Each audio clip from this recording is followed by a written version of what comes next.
Well, it's 3 after. Shall we get started? I know more people are booping in. So the agenda tonight is we'll do a round of introductions and announcements, and then we'll answer our phones. That's Jan. He's probably asking what is the link. You want me to call him so that you can keep going, Claire? Yeah, that would be great. And I'm going to put my phone on mute. Okay. Okay, and then we're going to do announcements and introductions, and then the first half of the meeting, we're going to talk about our work with the Social Justice Committee and our connection with the neighborhood, human rights and neighborhood involvement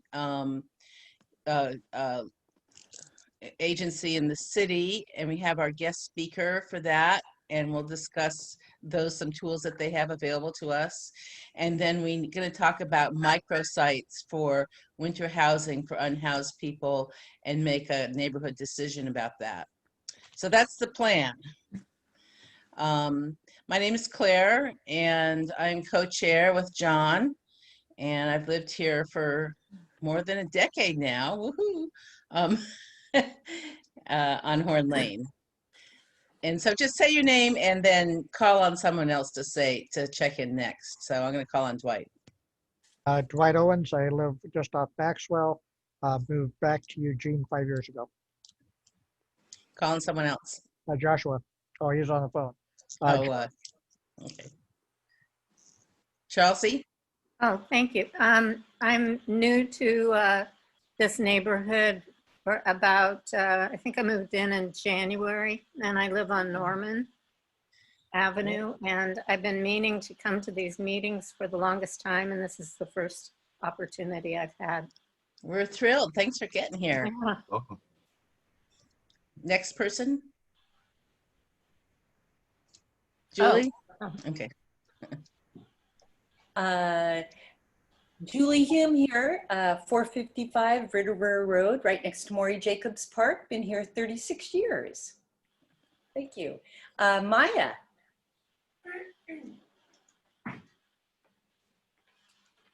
Hey, you're muted, Maya. Thanks, Julie.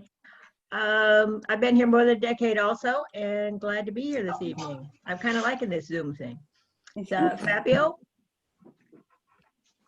Yes, I'm Fabio Andrade. I work with the City of Eugene in the Office of Human Rights and Neighborhood Involvement. And let's hear from Kelly. Hi there, this is Kelly and Lee Pembleton.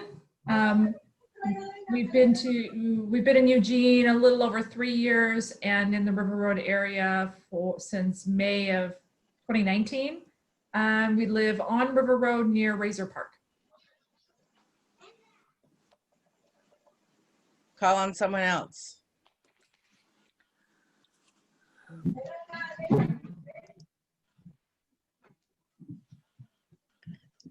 John? I'll go ahead and go. I'm Harry Sanger. I live off of Rosewood and just moved here in the past year. Current board member in waiting. Thank you. And have we done Jolene? Yep. Hi, Jolene? okay, thanks. Hi, I'm Jolene Simpson. I live on Hawthorne Avenue. I've been in the River Road neighborhood for about 36 years. I'm a former board member, former co-chair, and I'm on the Social Justice Committee. And I will call on Lynn. My name is Lynn. I live on LK. I'm on the board and I have asthma. I call on Ellen. Hi, I'm Ellen. I've lived on Canoop Lane for about 16 years. And I just got involved with the River Road Community Organization very recently with the founding of the Social Justice Committee. I'm really happy to be here. Carlene, did you go yet? Not yet. We live on Marion Lane. It's more than 4 decades here, and we're ready for this smoke to blow on. Yeah. Oh, look at the cat.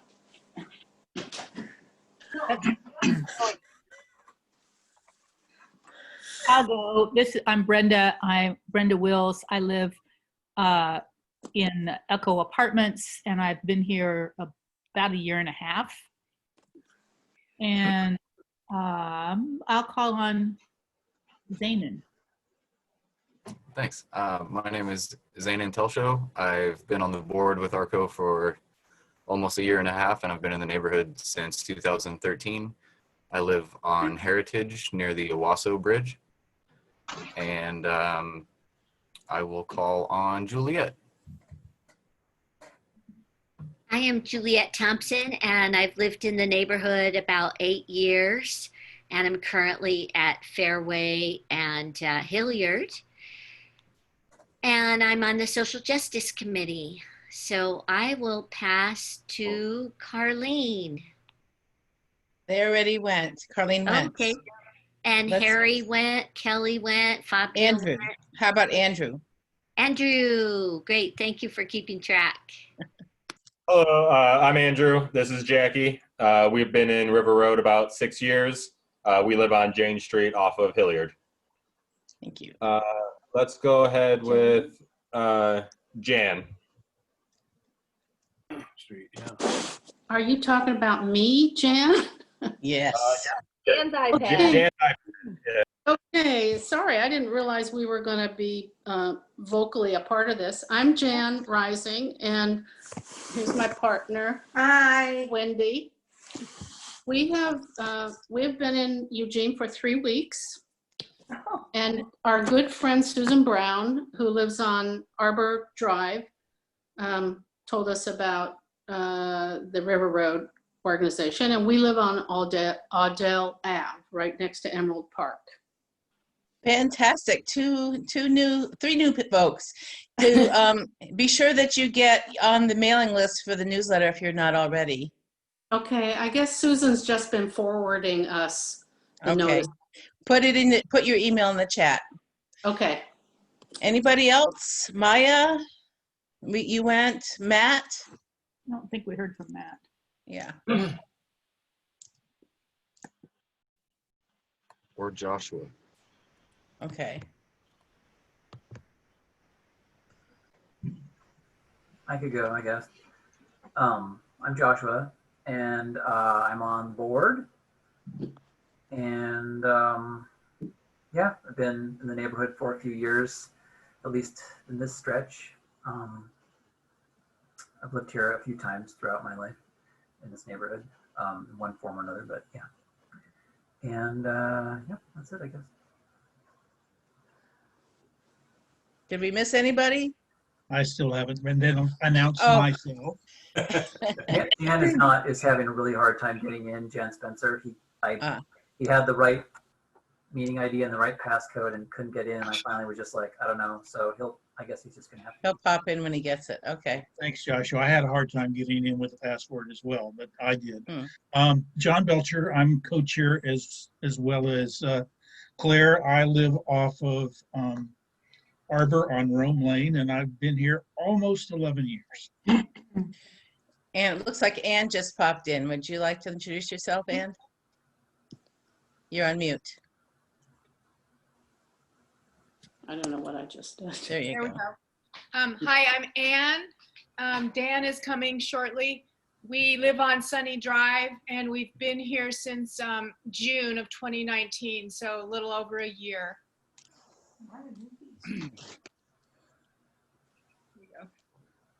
Great. So happy to have you. Anybody else? Okay. Announcements. Dwight. For those of you who have come in recently, We don't have sign-in sheets, so for us to keep record of attendance, could you please sign in, put your name in the chat? Thank you. Okay. John. Yeah, very quickly. There are 2 land use hearings coming up.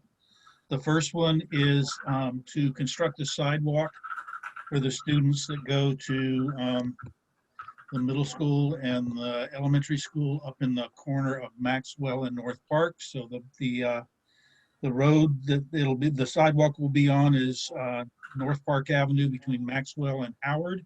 They're also going to reconstruct the walkway that's at the corner of North Park and Howard to make it a rapid relay beacon, what we call stutter flashes. So that hearing is on September 23rd. It's a Zoom meeting. If you look in the e-news, it'll give you the information about how to participate. This is part of the Safe Routes to School program. So that's one. The other one is an appeal of a tentative subdivision of Howard Meadows. Howard Meadows would be a 12 units or 12 lot subdivision that will be constructed between Howard Avenue and Rosewood Avenue, just off the off the northeast corner of Howard Elementary School. The reason that's being appealed is not because they're opposed to the project. The developer is proposing to put up to 4 feet of fill on the site in order to change the direction of the water flow from northward to southward so they can take advantage of the storm drain on the south end. The neighbors are concerned that that drainage may not work the way it's intended and send the drainage from those new lots into their backyard. So that's why they're appealing. And if you have questions about that one, also on the newsletter, and that's with the city of Eugene, it takes place on the 30th of September at 5 p.m. If you have any other questions, you can always contact me. Zainin, do you have an announcement? Do you want to say? Yeah, I can go ahead. So after we decided how to conduct this meeting, there were still a couple of issues that we wanted to make sure we don't forget about. So I'll go real quick here. We were going to talk about the Open Streets program in Eugene, and a little bit more information has come to light since that decision. So real quickly, I'll just say that the Open Streets program is a program that connects residents to local amenities by providing safe spaces for walking, biking, skateboarding, etc. This is done by limiting the streets to local vehicle access only through the placement of temporary signage at each end of the designated street. The program is particularly relevant right now during this pandemic, as bike paths and sidewalks are particularly overwhelmed with travelers. The Open Streets program helps make the streets more walkable and bikeable in a socially distanced way. So since we got interested in sharing this information, we've kind of learned that our options are unfortunately limited in most of our neighborhood as far as qualifying for the Open Streets program. But I feel like it falls into a larger conversation about sort of pushing back on cars against the idea that the cars should be our dominant form of transportation, and we're not questioning that idea. So there's some resources that I know Jan Spencer would like me to share with you. So I'll post a couple of links in the chat, and feel free to do some more research on the Open Streets program on your own. Great. Okay. You don't want to talk about the charter? I was told we didn't have time for that at this meeting. Oh, okay. I thought you were just going to make an announcement. Okay. So anybody, Harry? So I was just going to add on to what Zainin had said. The city launched the Open Streets program back in June. Kaz Casados, the city's transportation programs coordinator, and they're kind of slow rolling it out. Active Bethel citizens voted to support it as the first neighborhood, and they started in mid-July. That's just wrapping up now. So the city's evaluating the results from that, getting feedback, and I think they're looking at Coburg Road and Friendly Neighborhood as phase 2. Like Zainin said, we have the caveat that our city, combination of county and city roads could inhibit our participation, but I would like to encourage RRCO to consider potential open streets in our neighborhood and how we could incorporate that idea into kind of the 10-20 minute neighborhood goal that's been talked about. And the other thing is with the fires raging, I went down to the Masonic Lodge on MLK the other day to volunteer. There are always needing people. It seems like that's one place you can go if you have donations or time to volunteer. Just go there and they'll direct you how to help. Thank you, Harry. Okay, any other announcements? I have another couple people popping in. Jolene, you're muted. Well, just to follow up on what Harry said, thank you for bringing that up. I saw that Sarah's, the secondhand animal rescue support business on River Road, is taking donations for food for animals, for pets and other animals who have been impacted by the fires and evacuation issues. So you can go to Sarah's and they're selling pet food at cost, and if you pay for it, they'll manage the donations. Thanks. Great. Oh, that's great. Claire, did you want me to announce now about the me and white supremacy groups? In just a minute. Okay. Next. Okay. Okay. I think we'll probably hopefully have some time at the end to continue with announcements because some people aren't even online yet. But we're really excited that the Social Justice Committee has kind of launched and that there seems to be a lot of interest in it. And so we wanted to just give you a snippet about what we're thinking that we're doing. And Juliet, do you want to do that part? Are you ready to do that part? I am. I have been looking for our statement of purpose. It has not come into my hands, so maybe someone else could do that. Jolene, you're muted. So sorry, I was typing in chat. You want the statement of purpose? Well, you doesn't have to read it because we did publish it in the newsletter, but maybe just summarize the main points we've been talking about for people to hear about what we're doing. Okay, so I think our committee has met about maybe 4 times, and we developed a statement of purpose, which basically we hope to address issues of hate and bias in the neighborhood. We also so that means like particular activities like, say, graffiti, that we might want to address as neighbors, or if we got reports from some kind of activity in the neighborhood that was alarming in terms of appearing to be related to hate speech or activities which were biased or appeared to be related to, say, racism, we would want to bring that up with the larger group for discussion. We're hoping to plan for some kinds of educational presentations with the neighborhood group, and we would like to partner with other neighborhood organizations in the community that are also involved in these kinds of efforts, as well as working with our community partners like HRNI and whatever else we can drum up. We did talk about things like partnering with the schools and the communities of faith in the neighborhood as well. Definitely we're on, a process of learning at this point. We want to learn and invite people into the conversation. Thank you, Jolene. Ellen, you want to talk about the...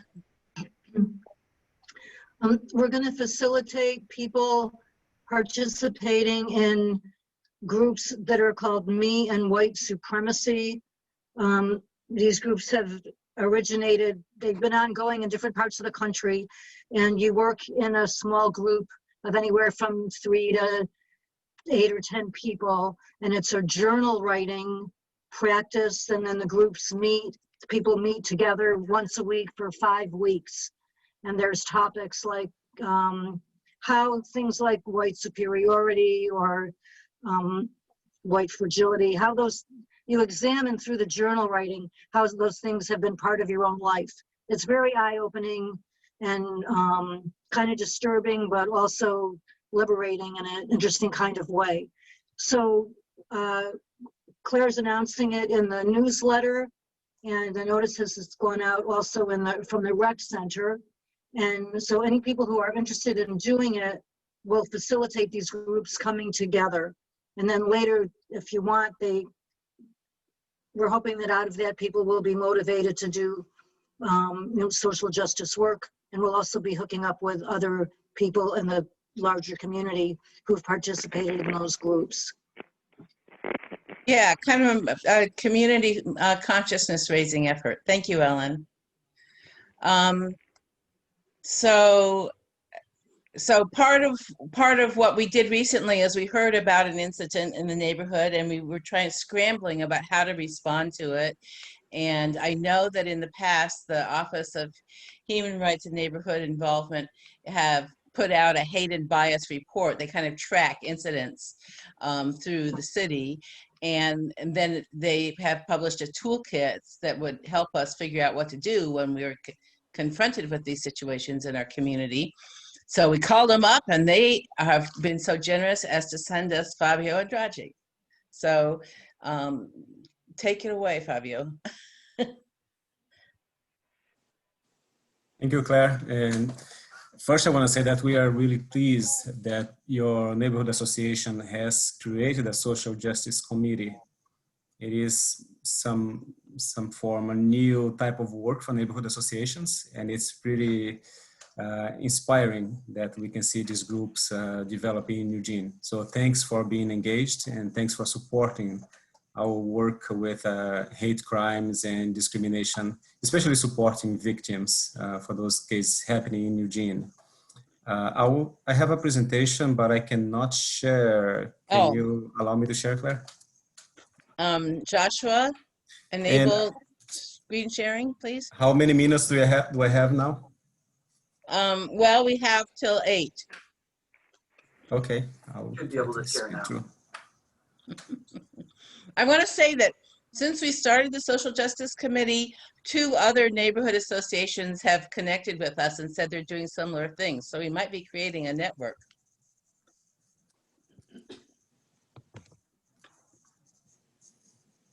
So just 1 second, I'm getting my presentation ready. Can you see the slide now? Yes.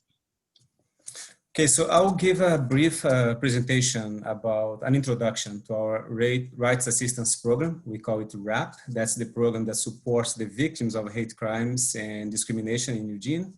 Also about our reporting system, and that's very important for us to know the extent of the problem so we can find the best way to address the problem if we know how big of a problem it is. And we went with training for neighborhood associations. So this office is part of the city manager's office. So we are in constant contact with the city leadership and also many community organizations that support our work with hate and bias in Eugene. And we are one of the pioneers in this kind of work in the country. As of last year, only Eugene and Portland in the state of Oregon were the only cities that had such a program. Now we are glad that there is a statewide program, so people who live outside the city limits of Eugene and Portland can now also report cases of hate crimes and discrimination to the state of Oregon Department of Justice. So that's new. It started in January this year. So first, let me just mention which classes we work with, because our office cannot take on any case. It has to be a case related to a protected class. And right now we have these 3 separate lists. So we have the protected classes at the federal level. The state of Oregon has added 2 new classes to that list, sexual orientation and gender identity. And the city of Eugene has added formally 2 classes, and we have housing status that we track for informational purposes only, but it's not an official protected class at the city of Eugene. So here in Eugene, we track cases that will include all protected classes in these 3 separate lists. So we have one of the most comprehensive lists of protected classes in the country. Before I go into the more details of the presentation, I just want to mention the ways in which people can report cases of hate and discrimination. So if it's an emergency, if you see someone who is being victimized, sorry, I think someone doesn't have the microphone muted. Thank you. So if you experience someone being victimized by an act of hate and discrimination, and it's happening at the moment, you can call 911. Or if something that you learn after the case, or if you have been a victim of a hate crime or discrimination, you can call the Eugene Police non-emergency number, 682-5111. People can also report discrimination cases online. Our website has a form, and the link is here in this slide. Or they can also call our office or email HRNI, and one of us in the office will get back to the victims or to the people reporting it. Sometimes people will call our office, even if it's a hate crime, because some people do not feel comfortable reporting their cases to police. So in our reporting, we have different ways of supporting the victims. So if someone is a victim of a hate crime, but doesn't want to engage with Eugene Police, sometimes they will call us, and we will take that report, we will provide information and assistance and referral. And sometimes we will have to categorize that as a discrimination case, just to protect the identity and the wishes of the victims, if they do not want to have it classified as a hate crime. This chart is just like a way to describe the system. So we have three different levels of government involved, and the system goes from reporting to tracking and referrals. So that reporting can happen at the individual level or organizations such as your neighborhood association, your social justice committee. Sometimes organizations hear about case of discrimination and they contact us. Sometimes people will contact Eugene Police directly. And then that information comes to HRNI. We work with the victims, we process all that information, and we prepare, in partnership with Eugene Police, an annual report. And that report gives us a snapshot of what's happening in Eugene in terms of hate crimes and discrimination. For many cases, we'll be able to refer the victims to some sort of assistance. So it can be a City of Eugene program. If it's a case that can be prosecuted at the municipal court, we'll send it to the city's attorney, or sometimes we seek support from local agencies that can provide victim assistance. For example, Centro Latino and GLAD are two groups that work with the Latino population. We can work with the NAACP, CALC, and other groups. When we have a clear case of discrimination that needs investigation, usually those are referred to state agencies. So BOLI is the Bureau of Labor and Industries, and that will investigate cases involve businesses that are denying services or that have employment discrimination issues. The Fair Housing Council of Oregon will deal with discrimination in housing, and that's the most common type of report we get. Almost every week we have someone who experienced being a victim of housing discrimination. And right now, with all the hardship due to the COVID-19 crisis, we have many more people contacting us for assistance with housing. We can also have data report to the FBI when we have crimes that are codified in federal law. Those are reported to the FBI. So every year we get 2 reports about hate crimes in Eugene. One is the annual report that our office and Eugene Police prepares, and that's based on all the protected classes we have at the state level and at the city level, plus the federal ones. And in November, we received the data from the FBI, and that only includes the cases that are codified in federal law.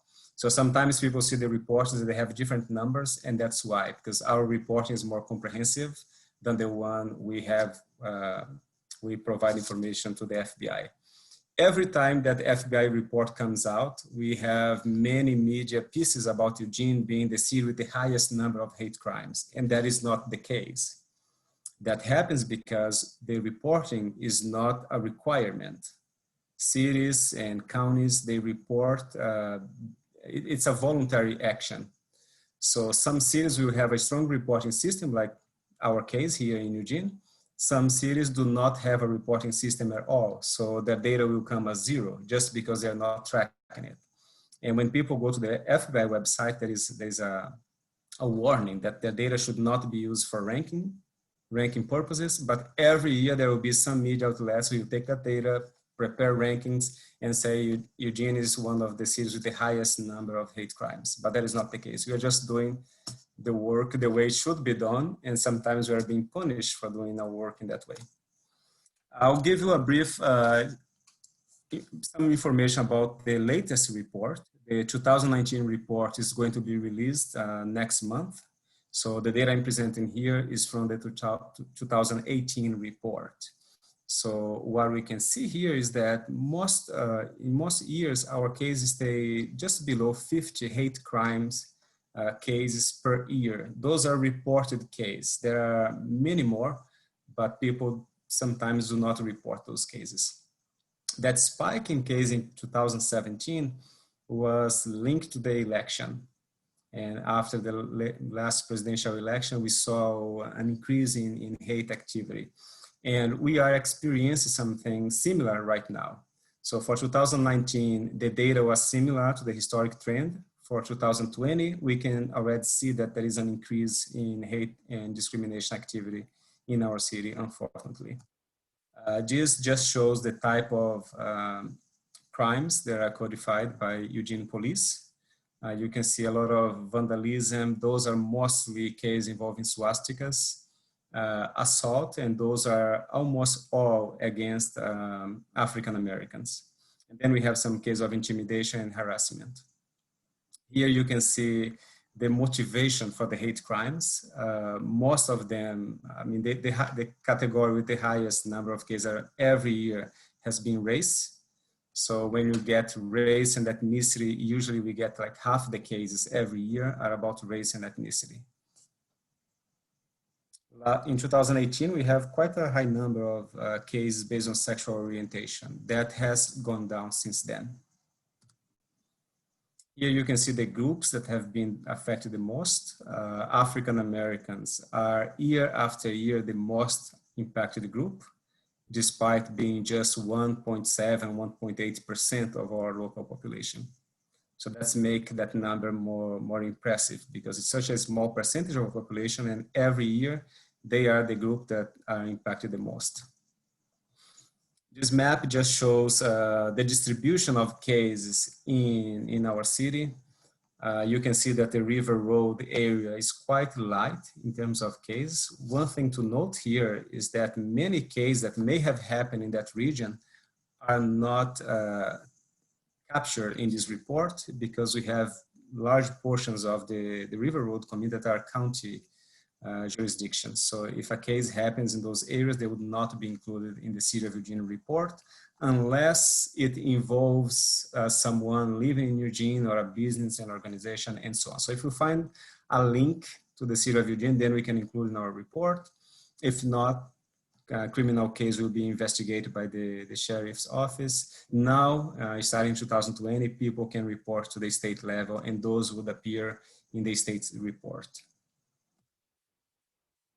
Here is a historic figures for the discrimination case. So as I mentioned before, some cases are criminal in nature. So those are handled by EPD, Eugene Police Department, and some cases are non-criminal, and those are handled by our office. So in this chart, we would include cases involving housing discrimination, cases involving barriers for people to access services, to access businesses, and so on.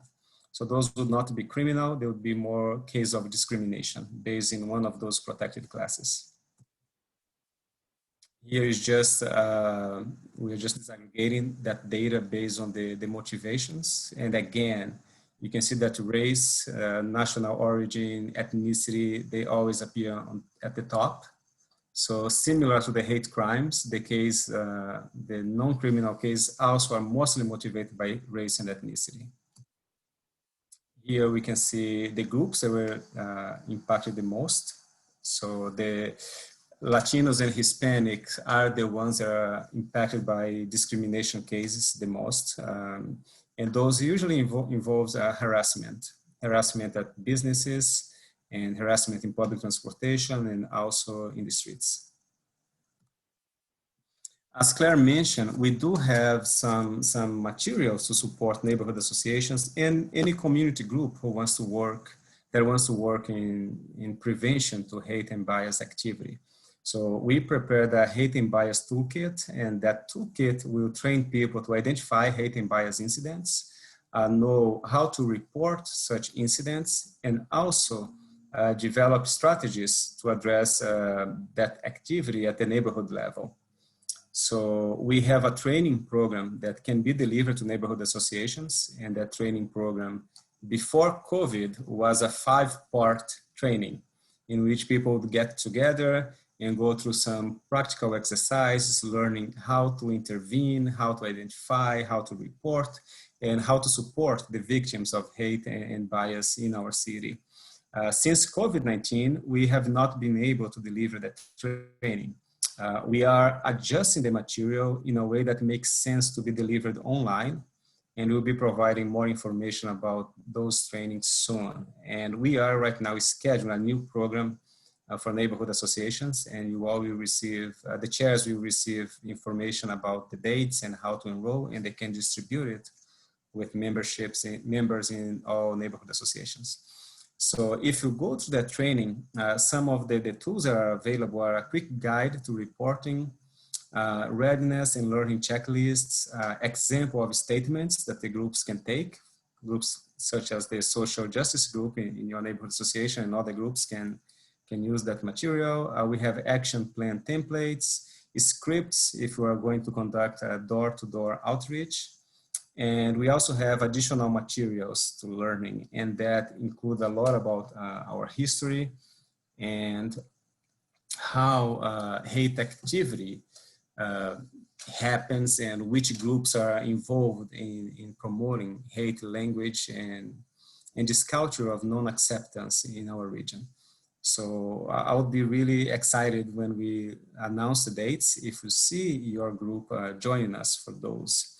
So as I mentioned, we will have the training coming up, and we also have the latest version of the Hate and Bias report, which will be released in October. And the neighborhood associations will be invited to sign on to a support letter, supporting the work we do to prevent, respond to, and support victims of hate and bias in Eugene. We will be messaging neighborhood associations as soon as we have a date for the release. So that should happen in 1 or 2 weeks. And we'll be glad if your organization can join us, sign on to that letter, and then once the report is released, also forwarding that report and the letter to the membership of the neighborhood association. I will stop sharing this one and just share something else, which is just a snapshot of the new training program that we have been preparing.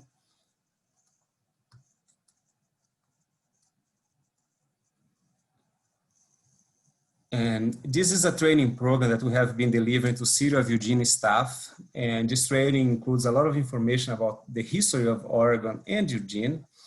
And we have a piece that is about the history of housing segregation. And it's really eye-opening when we have neighborhood associations going through this training program, because I'm not going to present the content right now, but I'm just giving you a quick peek of the information we have in this training program. For example, we have when zoning based on race ended and the actions that happened after that since 1917 all the way through 1968. When we have the covenants, we have examples of housing covenants from Eugene, such as this one, in which people would be barred from buying a house based on their race, their skin color, sometimes based on the place where they came from or the religion that they were affiliated with. And those stayed in place for almost 5 decades, and that prevented many communities of color, especially, from buying houses into neighborhoods that later on became desirable neighborhoods and created wealth that has been passed on through generations. And we go through a lot of information about the housing programs, like showing the difference between affordable housing that was designed for white people and affordable housing that was much later designed to people of color. And we go through our land use regulations, and those were later on adopted to prevent people from moving from the central areas and from the decaying neighborhoods in the central regions of cities to the suburbs.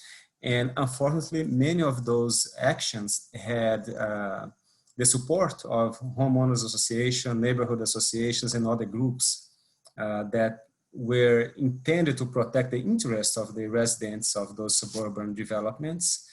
Now we luckily see this change in which especially neighborhood associations are more involved in a conversation about social justice. So how can we protect our investments and how can we protect our communities, and at the same time not make those communities exclusive of people who are not in the majority. So that's a very brief information. Those trainings last about 6 hours. So I just want to give you a snapshot and maybe get you interested in joining us for those trainings as soon as we announce them. And I would have a few minutes to answer some questions. Thank you.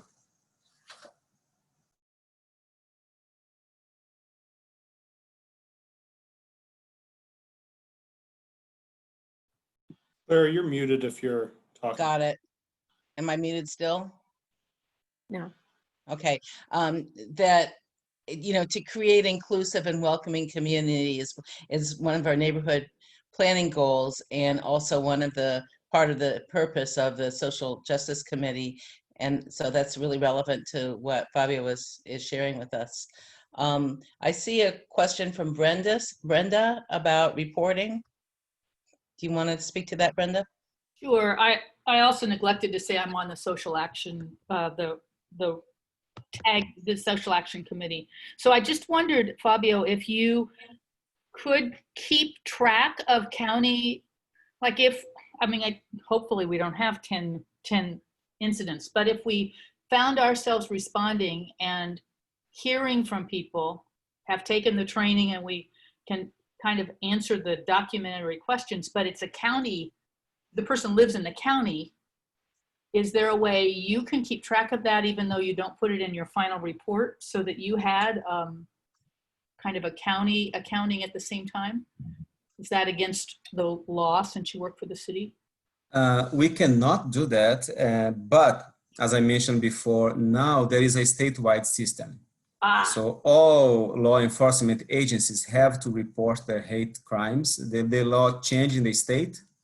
So there were some cases that at the state level would not be classified as a hate crime. So many counties were not reporting because they were following that old law. So the new law has different requirements, and now more cases will be reported. So the state of Oregon has now a dashboard where people can go and see the cases per county. Is that all through the legal system, however? Yes, but people can, it's open. So anyone can go to the Oregon Department of Justice website and report the hate crimes, and they will forward the case they receive to local agencies and local partners that will support the victims. And all agencies now have to report. And Lane County, the district attorney for our county, is one of the pilot counties in the program, reporting data and collecting more information about hate activity. Thank you. I know that HRNI wants us to feed into your reporting. So do we report to you or to the county? I would say for simplicity, just report everything to us. When we check the address, if it's not in the city of Eugene, then we forward it. But it's so complicated for people to know if they are in the city of Eugene or not in your region, that we tend to receive lots of cases, and we will check every one of them. And we receive cases from all over the state of Oregon, because people search online and they find us, so they report to us. even if it's clear there is not at the city of Eugene, we still call people and provide them some information and advice. We just do not keep records of their cases. And a further clarification from Jolene, could non-criminal incidents in River Road and Santa Clara neighborhoods be included in HRNI annual report? It is the same rule. If it's within the city limits, it's part of our report. Otherwise, we cannot include it. A couple years ago, there was a lot of stuff happening around North High School, and that was a big hot spot in your report. Is that because they're a city property? That map is very broad. The data is not specific to the address, like to the street address level for, because we deal with smaller numbers, so we do not want to identify people. So that data is by sometimes group of neighborhoods. And yes, there are more activity around high schools. Mm-hmm. Any other questions from folks? Yes. Charles. Yes, it's Charlie. I witnessed a couple of months ago when there was a demonstration on River Road. I witnessed a man, he may live in this neighborhood, I don't know, where River Road was kind of blocked off, and on Maxwell, some of us were diverted to other streets. There was a man, and I have photographs of this, who was very upset by the fact that he was having to be diverted, and he drove his truck into the students who were demonstrating, into their bicycles and so on. It seemed to me to be a hate crime because I sort of knew from his verbiage what his passion around it was, and I submitted that report to the police. They never did follow up with me. They never asked for the photographs and so on. Is this the kind of thing that your office would collect information on? Yes, if you can file a report with us, we would check with the Eugene police to see the status of that case. All right. One thing that happens sometimes with the police is that if it's a non-emergency, because of the load right now, it will not be followed up soon. So sometimes we do get in touch with Eugene police and check on specific case, and we can ask them to prioritize some case. So your phone number again is 541? 541-682-5177. If you have access and you can, the best way is to report online, because that goes straight into the system, the online form. So if you go to the city of Eugene, there is a top menu that says I want to, and then you can pick report discrimination, hate crime or discrimination, and then you go straight to the report. Or eugene-or.gov/report hate. Yeah, let's put a link to that on our website and on our Facebook also. Thank you. I saw another hand, Jolene. So I did want to follow up on what you said, Charles C., because I think that I actually read something about that in the media that was reported that there was this vehicle. And I think we all know that motor vehicles can be considered lethal weapons. And in my mind, something like that, especially if it caused damage or knocked people over, it sounds like at minimum, a level of assault that should be followed up on. I agree. Okay. And just in terms of my sense of safety in my community, I would sure like to know that is being investigated. So I really support you in pushing on that. Well, and in fact, if I can just say, I'm very, very happy to hear that you have a social justice committee, and from tonight's meeting, I would like to talk with you or somebody else on that committee. I don't want the sole ownership of this information. Yeah. Okay. And I'm afraid that it's falling through the cracks. Yeah. We even have a response team subcommittee. How about that? That's awesome. I had one more question. Do you have something you want to say, Fabio, before? I saw your question in the chat. Is that what you want to It's about what your work does in terms of influencing policymakers and citywide decisions. Yes, we work with the City of Eugene Human Rights Commission. It's part of my job is to support that commission. So Eugene Police has a liaison that reports to the Human Rights Commission monthly on how many cases we're getting.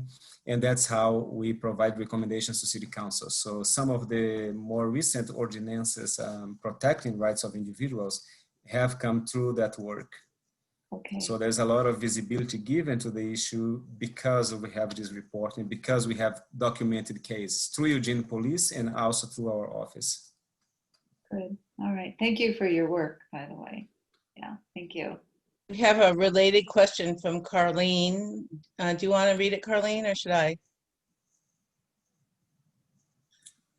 So she says, explain to us how the mayor's ad hoc group works and what they are doing. Is it the ad hoc group for the community safety program that was just announced? There are several ad hoc groups, so I don't know which one she's referring I'm to. thinking of the group that Mayor Venice put together that has 30 members, and it has representatives from each of the minority groups and a few at-large members. Yes, there are two processes going on right now. One is a listening session to collect information from communities of color about the community safety initiative that was approved a few years ago and which is supposed to be funded by the payroll tax. There is this other process, the ad hoc committee that the council created, and that is supported through our office. So we have, there is some staff that is hired specifically for that, but we also have our team supporting that engagement and the facilitation of those conversations. But what kind of actual policy outcomes are, does anything actually ever happen? Yes, things do happen. We have had policies and ordinance, for example, that prevent the city from collecting information on people that can indicate their citizenship status, and that came through this kind of work. With the ad hoc committee that Carlene is mentioning here, it's just now being formulated. We just create the facilitation team, and the council was actually discussing tonight the process to pay people for their time in that ad hoc work. So those representatives of about 30 organizations, they will tell the city which change they want to see in how we provide community safety. Thank you. Great. Any other questions? Brenda? Sorry, I moved over. Harry. My face isn't showing there. Is that better? I was really impressed with the training that is available before COVID, and wondering what the timeline is. You're saying would that start in November, or are you thinking, because for our rapid response team that really wants to listen and resource and sort of stand with people but not fix things, that's sort of our attention. What you're training us to do would allow us to do that responsibly, I think.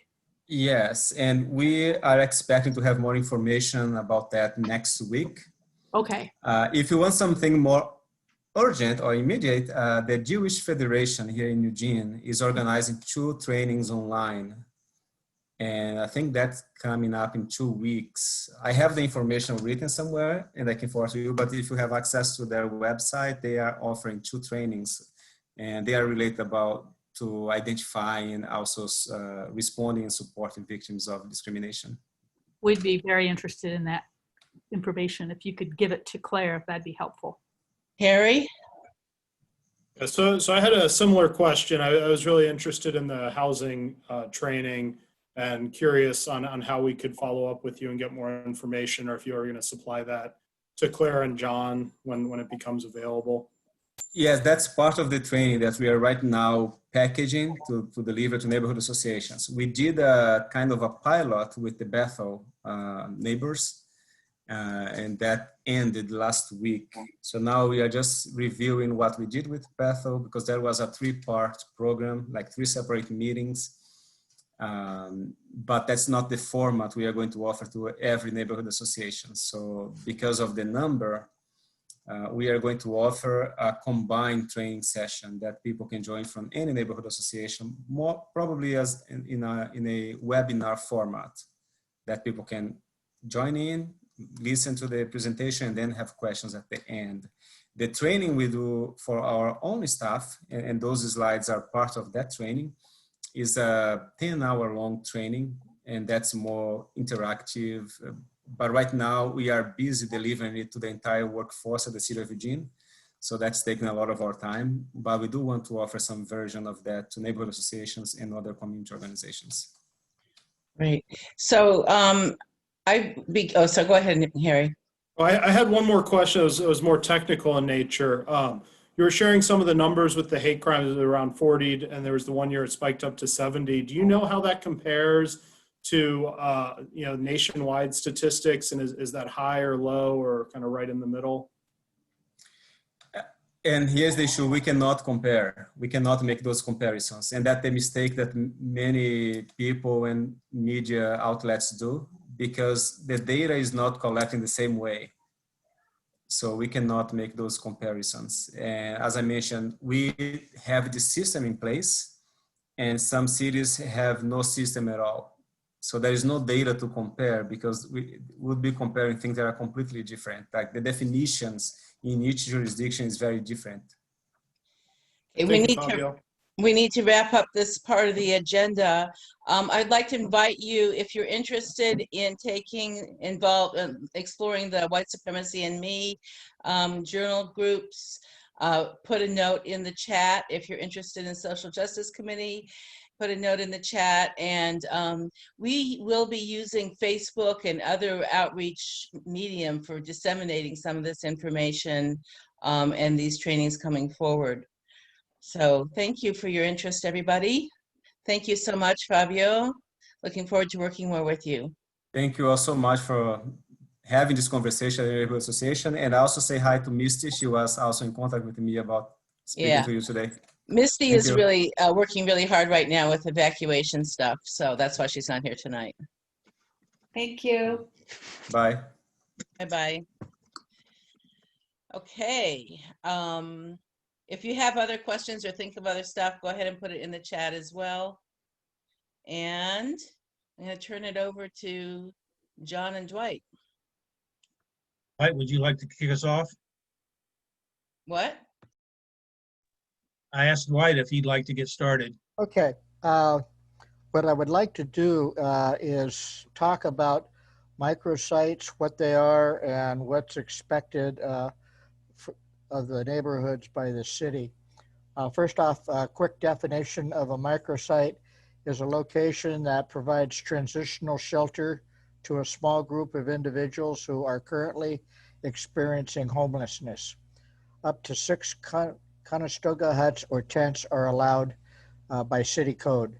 The site is to be managed by a nonprofit social service provider who is responsible for maintaining the site, providing supervision and oversight, and supporting the residents. Ideally, the site should be a minimum of a 1/4 acre that can handle up to the 6 shelters plus the sanitation stations. The city is trying its best to find workable sites that minimize impacts to neighbors and sensitive areas. The land must be suitable for this type of use, should be flat and dry, should have access and ideally access to public transportation. Social services should be nearby if at all possible, and sites should not be located in environmentally sensitive areas. Ted from the Neighborhood Leaders Council estimated that the neighborhood association load for the temporary microsites, or TMS, should be about 18 to 20 spots per neighbor. Let me back up on that. The city has identified 474 temporary microsite spots throughout the city. So in order to handle the estimated people that will be needing sites, jumping ahead a little bit, based on a report provided by the Boston Technical Advisory Collaborative, showed that there were over 3,900 unhoused people in Lane County for 2019, for which is the last year the homeless census was taken. And that's county-wide. I'm not exactly sure what's here in the metro area. However, we need to be aware of that we have approximately 1,500 new homeless people as a result of the McKinsey River Valley fire that have come into the metro area. So we need to be planning for those people as well. Again, the city has estimated 474 spots, but they would like to have an additional 400 spots. So they're asking then each neighborhood to come up with approximately 18 to 20 spots that would qualify as a temporary microsite for a total of 874 citywide.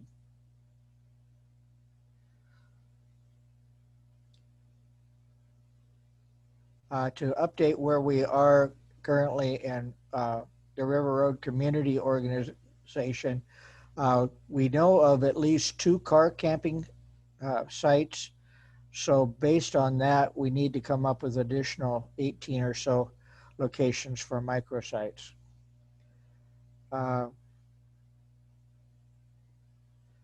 The possible housing scenarios are depending on funding. The city was to have received 1.2 million from the state. However, the state changed that from an outright grant to a request for proposal.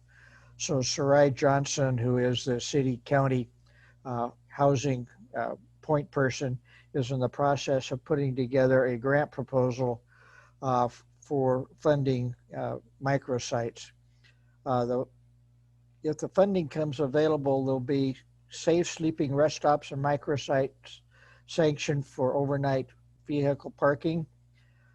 We may need to adjust the maximum number at a rest stop up to 40 from 20 depending on the site. A safe congregate would be like the site St. Vincent's has out on Highway 99 of about 40 people. To accommodate 40 people, a minimum of 144 square feet per person would be necessary. So we're looking at empty box stores such as we had for a while there at the Goodwill. I don't know of any structures that would fit that description in the River Road area. Modular housing would be possible. More permanent structures, preferably prefabricated, would be ideal. We still need warming centers, such as the Egan Warming Center at Trinity. So we may need to open up another one of those. Okay, expectations for the microsites. All unhoused residents will have been screened for appropriate placement. All unhoused residents will have a set of shelter and neighborhood rules that they must abide by, including noise limits, appropriate behavior, no illegal drug use, social distancing and face mask use, good neighbor rules, and gate hours should all be in place. Excuse me. The residents will sign a contract to acknowledge and agree to the shelter and the neighborhood rules. The designated nonprofit and the neighborhood association will work with an on-site shelter manager to maintain a beautiful and harmonious safe shelter that will be an asset to the neighborhood. The neighborhood will be given a Google Voice phone number to call if we have any issues with the unhoused shelter residents. It would be possible to meet the residents and tour the shelter by appointment. The shelter will be managed by a nonprofit neighborhood association member and an on-site shelter manager. So one of the residents at each microsite will be appointed an on-site shelter manager to work with the nonprofit oversight person. There will be weekly garbage pickup and a porta potty hand washing station at each shelter or at each site. The residents will be provided with proper sanitation, food, water, and basic supplies, and all residents will be monitored for any health issues. The city has produced a map of the temporary microsites, but so far I have not been able to come up with a copy of that. So as soon as I get a copy of that, I'll make it available. So here's some of the questions that we are attempting to answer. Will the community supported shelters manage the site? If not, who will? Actually, we're looking at St. Vincent and another nonprofit whose name escapes me and I haven't been able to run it down. The problem we're having right now is we don't have funding for microsite managers. To manage the expected 874 microsites throughout the city, we figure we'll need a total of 3 microsite managers. So Sarai is putting those salaries into the budget for the grant proposal that she's putting together. So the number of microsites that will be sited throughout the city will be determined by the financing we get to pay the salaries of the microsite oversight people.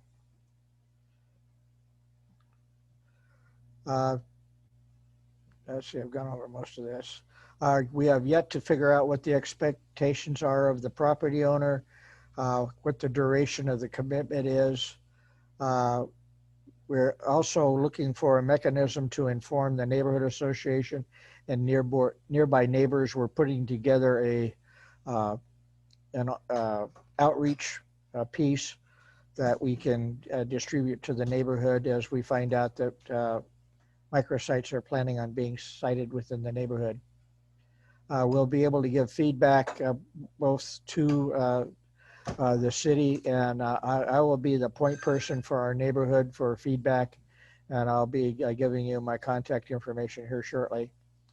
There were also concerns about whether or not there will be an appeal process if the neighbors feel the proposed site is inappropriate.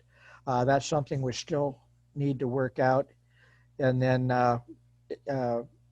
the question came up of whether what options are available to neighbors if problems arise, and then that will be through the phone number to the microsite oversight people, and it will be worked out with the residents, and if the residents are causing problems, they'll be asked to leave the site. So questions that we're asking of the neighborhood is, do you know of a site that can support one tent, a camper or RV or car camper with an electrical hookup, access to a bathroom? The camper will be screened for substance abuse and violence before siting, and support staff will be available to mediate any problems. What we're looking for is people that have oversized lots that would be willing to have a tent or an RV on their site through the inclement winter weather coming up. So that's kind of what I've got in a nutshell. Basically, where we're at, we're essentially building an airplane as we're flying it. So we're kind of learning as we go. So this time I'll turn it over to John. Thanks, Dwight. That's a lot of information. I appreciate you getting it together. Dwight's on our homelessness action committee, along with a couple other folks. If you want to join with him and them to be on that committee, why don't you type your name and your interests into the chat? And Dwight will be putting his email and phone number on the chat later as well. So my task is to get us from what Dwight's told you to where we're going to act as a neighborhood. So my proposal is, first of all, ask you if you have any clarifying questions about what Dwight told us, but then we will go into a discussion about whether this is something we as a neighborhood organization want to support. And then finally, and we'll do a straw poll after that discussion. And then Dwight's already told you the fourth question, which is, do you have any suggestion for potential sites? I know that Julie and I have reached out to Lombard apartment landowner and see if he'd be willing to do so. We're aware there are a couple of Conestoga wagons down behind Audubon. We're going to get those on the list. But if there are other opportunities, well, why don't you put those in the chat as well? So let me do as I said I was going to and ask, does anyone have any clarifying questions for Dwight? Claire? You're muted. Minute. Okay, so it seems like the ask has changed a little bit. When I first heard the request, it was like um, camping places that would be, maybe 6 tents worth of folks, up to 10 people. Is that still this question, or are you Right, looking those would for be the places for microsites. individuals In addition to to the camp? microsites, we're looking for neighbors that have oversized properties or an extra room or a converted garage that they would be willing to host an on-house person during the So inclement weather. there's two different asks. One is for individuals and one is for locations for microsites. Is that correct? Correct. And could you explain again, how many individual beds or persons are we hoping to accommodate in our neighborhood? That Ideally. remains to be seen. If based on the math, just on the microsites, if we have 20 microsites plus whatever the city has already allocated to us, there'll be 6 to 10 people at each microsite. So we're probably looking at 400 plus. That's a lot of people in our neighborhood. Thank you. Well, I would say that this is part of a multi-pronged approach by the city to try to solve the 4,500 people that we need to find room for.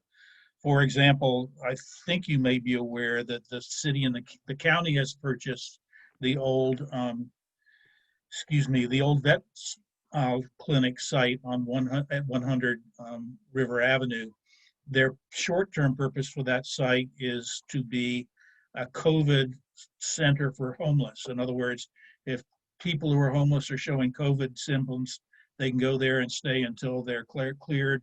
If they're coming back from the hospital and they need to recover, that site is for that purpose as well.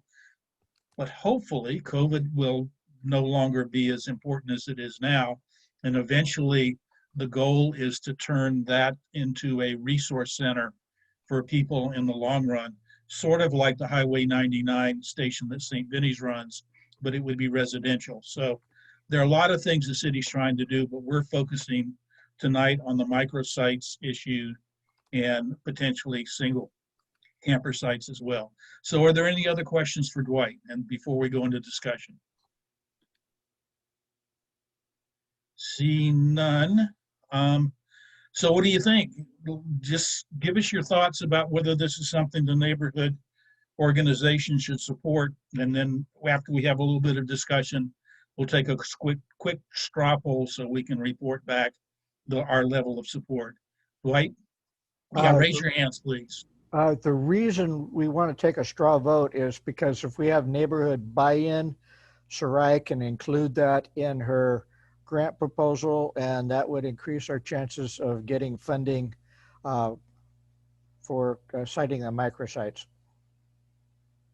And I guess I would add that in the past, we have hosted a rest stop on that open field just south of what everybody calls the Dirty Bookstore, while they were transitioning folks out of a site near Autzen Stadium. We had some 20 to 40 folks stay there. I have heard no complaints, nothing but good news at that point in time. They have moved on, but now we're being asked to step up again. What do you think? A hand? Yeah, Julie. And then Brenda. First of all, thank you so much for your work on initiating this. I think it's a really important issue for our community, and it feeds into a lot of other issues that are near and dear to our hearts in our neighborhood here. Because of our unique location near the river and several parks, I think that we see a great deal more homelessness than in some of the other areas of town. And I think that we have a unique opportunity here to offer a neighborhood stance and level of support here by really advocating for these micro housing sites. We have a wonderful track record here in our neighborhood on Potter's Field, where we're trying to get that micro housing site. For over 15 years, we hosted a St. Vincent de Paul camping site there that was extremely successful and well supported by the neighborhood. It meets all the criteria in terms of its location and access to services and transportation needs, and a lot of support from the community. I'm wondering also whether some of the businesses such as Teen Challenge, they have extensive parking that is very much underutilized, in addition to Irwin's Quality Plants that is very, very seasonally based. And I'm just wondering if these may be other opportunities for us to invite participation. Thank you. I believe those are all options, Julian. We should probably do some outreach to places that are logical. I think Brenda had her hand up.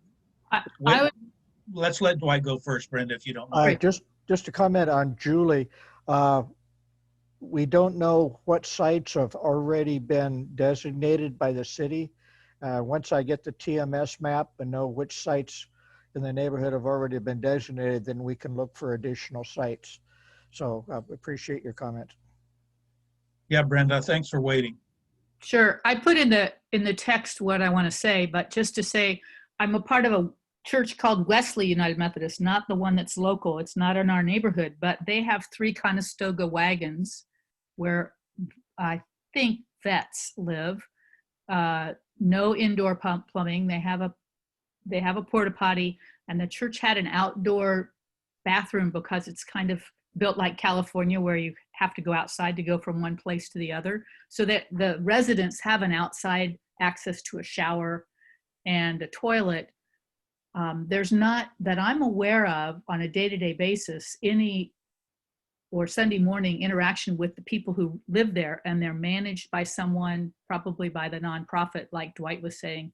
I just offer that if we end up talking to churches about that you could take people over and show them a place that I think is exactly what you're saying, that works well. Thank you. Wesley United, is it? Right. It's I'm not good with directions. We'll find it. Yeah. So what do you think of the idea? I think it's a really good idea. I think we would need, as leaders in the community, to step up and not just say, oh, we want this, but not my backyard. This church should do it, and wipe our hands away. You know, are we willing to step up and help? Okay. Dwight, did you have something to add? Yeah, the current microsites are managed by St. Vincent de Paul, but they've indicated that they're maxed out and they don't have any more funds to hire additional people to oversee the microsites. So that's why this grant is so critical to get funded. Other folks, thoughts? Yeah, Jolene. So I would support the idea of promoting microsites for housing in our neighborhood. I put a few ideas for possible locations in the chat, which, you know, sort of follow the other ideas, particularly some of the larger parking lots, like the church parking lots, the bowling alley parking lot, and the Teen Challenge resale shop, which I think has you know, some church affiliation. I'm not exactly sure what that is.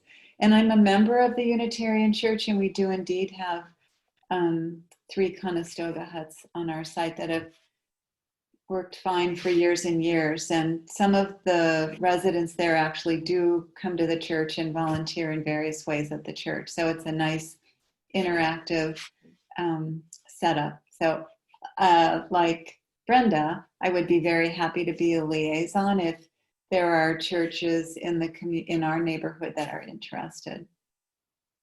Thank you, Jolene. And Unitarian Church is on 13th and Chambers, so it's easy to find. Thanks. Others? Well, I'm guessing that this is such a slam dunk that people don't want to weigh in, but we do, I'm hoping I'm right. We would like to take a straw poll. It's a straw poll because just a piece of information for those of you that are new. Thanks for signing in, because our charter says if we were to take an official vote, unless you had attended a prior meeting, you would not be allowed to vote. So that's why we're doing a straw poll. Jolene? I have one more question. Does our neighborhood plan address issues of homelessness other than the sort of middle housing, affordable housing piece? I can't say with certainty. That's one of the pillars that I haven't done much work in, but it's a good point to look at because we're not done putting that together. Claire, you brought up some stuff earlier that you thought were appropriate. Did you find that the action items fit what we're doing here? You mean my questions? I was trying to imagine myself going to people that I know and pitching this need to folks, and what kind of questions would they have, and I felt like I wasn't armed with a handout to give folks to explain, that people, can they use your toilet, and what do I do with conflict and things like that. So it's starting to be covered, but I feel like we need some more tools to accomplish the quest. Right, there is some work in doing that. There is a draft outreach, but earlier you had shared the action items from the draft neighborhood plan that you thought were relative to social justice. Do you remember whether they talked about homeless camping? No, I haven't seen anything in the neighborhood plan that addresses that. Jolene, we got to work on that. So I'll add that to our discussion at the CAC meeting tomorrow night. Other thoughts or questions? Well, let's vote. All those in favor of this proposal, please raise your hands and keep them up so I can count them. 1, 2, 3, 4, 5, 6, 7, 8, 9, 10, 11, 12, 13, 14, 15, 16, 17 hands up. Okay. Anyone who is opposed, please raise your hand. And then anybody who is abstaining from voting, can I get you to raise your hands as well? Jan. Claire, you just muted yourself. Jan and Matt weren't counted because we can't see them, so you might want to put something in the chat. Okay, yeah, Jan and Matt, would you go ahead and vote in the chat room? But clearly we have a strong majority in favor. We will share that with the city, and we'll also potentially do some outreach to the county to see if they're willing to do something as well. I haven't been looking, Dwight, do you have your contact information on the chat?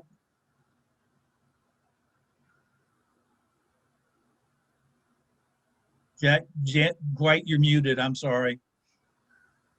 I put it in the chat earlier, but it's probably up a ways because there's been a lot of input in the chat since I put it in. Okay, then just scroll on up, folks, and you should be able to find it. Thank you very much. Email and phone number. Good, thanks. Jan is phoning in, so I don't know. He's still muted. So I don't know. He won't be able to vote really anyway unless he unmutes. Okay, I saw Ellen's hand up while we're waiting on that. So if and when we reach the point of wanting to communicate about this and mobilize support in the larger neighborhood, I was really interested in what Julie was talking about, that there was some kind of site at Potter's Field years ago. So would there be a way of learning more about that? And if it was successful, maybe we could use some of that information as we try and talk to people about what we'd like to do. I think once we have the TMS map where the city currently has sites selected, then we can add to it. We can certainly get ready to make this happen, but it looks like the grant is going to be, I hate to say it, but awarded in November. But nonetheless, we can be ready to hit the ground running by capturing this information. Just a little bit more information about the outreach to Lombard Apartments. I have a sort of a relationship with the president of the firm because we went round and round on Echo Apartments, and I sent him an email yesterday, have not heard back yet, suggesting that it might be a smart thing for them to do. They may or may not say yes, but let's hope. I gave them information on contacts with the city, and we'll see what happens. But we shouldn't put all our eggs in that basket. We should generate as many places as we can, and we will continue to move forward with this. With Dwight and his committee's help, you'll hear more about it. So unless there's any more, I think we're actually going to quit Harry. I was just going to say, if Jan's listening in, I don't know if he knows how to unmute on a phone call. It's star key and then 6 to unmute. So if he had anything to add, that would be how he could get to talk to us. Okay. We'll wait a little bit longer, but otherwise, we can always include his vote in our report because we know he was here. He just wasn't able to participate. Right. Jan, are you raising your? Oh, sorry. Charles had a comment in the chat there about wishing you could vote. So are you a yay then? You're on mute. Charles, you're still muted. Yeah, this is my first meeting, so my understanding is I can't vote. So if This is a straw poll, so you can. Oh, I can? Oh, then I vote yes. And also I see a note in here that Matt says I vote for. Okay. In the chat. So I think, is We're that? up to 19, good. And when we get Jan's vote, we'll be at 20. All right.